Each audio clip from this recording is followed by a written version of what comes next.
Kwa hiyo kwa Mungu hawezi akakupitisha mahali bila kukuandaa.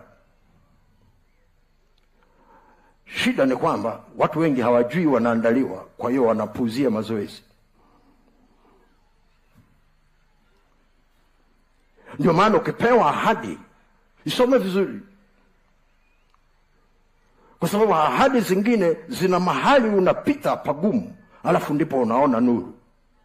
Wengi wanaona nuru, hawaoni kipengele cha ahadi kinachosema utapita mahali fulani. Kwa hiyo wanajiandaa kupokea nuru, hawajiandae kupita kwenye hali fulani kabla hawajaona nuru. Bwana Yesu asifiwe. Bwana Yesu asifiwe. Bwana Yesu asifiwe. Hallelujah, hallelujah.